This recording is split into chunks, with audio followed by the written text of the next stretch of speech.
இன்னும் படம் ரிலீஸ் ஆகிறதுக்கு ஒரு நாள் தாங்க இருக்குது. அதாவது 4வது நாள் விடாமுயற்சி புக்கிங் பார்த்தீங்கன்னா 146.75K, அதாவது 1,46,000 டிக்கெட்டுகளை வெற்றி தேர்ந்திருக்குங்க 4வது நாள் புக்கிங்கில். நம்ம இதுக்கு முன்னாடி 3 நாட்கள் முன்பு நடந்த நிகழ்வுகளை பார்த்தோம். இப்போ 4வது நாள்லேயும் ஒரு மிகப்பெரிய நிகழ்வு நடந்திருக்கு. இப்போ 4 நாட்கள் சேர்த்து டோட்டலாக 4,72,528 டிக்கெட்ஸ் இதுவரையும் புக் மை ஷோவில் புக்கிங் ஆகிருக்கிற டிக்கெட்ஸ். இது ஒன்லி ரிசர்வேஷன், ஆன்லைன் ரிசர்வேஷனில் மட்டுமேங்க.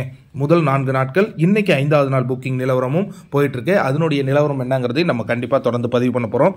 அதற்கு அடுத்ததாக பார்த்தீங்கன்னா கர்நாடகாவில் 1000 ஸ்க்ரீனுக்கு மேலே, கர்நாடகாவில் பெங்களூர் சிட்டியில் 1000 ஸ்க்ரீனுக்கு மேலே விடாமுயற்சி ரிலீஸ் ஆக போகுது அப்படிங்கிறத அவங்க அறிவிச்சிருக்காங்க.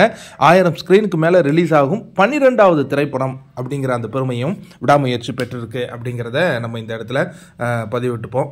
அதற்கு அடுத்தது சில நண்பர்கள் கேரளா அப்டேட் கேட்டிருக்கீங்க, கண்டிப்பாக அதையும் கொடுக்குறேன். உங்களுக்கு வேறு எந்தெந்த ஏரியா அப்டேட்லாம் வேணும் அப்படிங்கிறத கமெண்ட்டில் சொல்லுங்கள். எல்லா அப்டேட்டும் எடுத்துகிட்டு வந்து உங்களுக்கு தரேன்.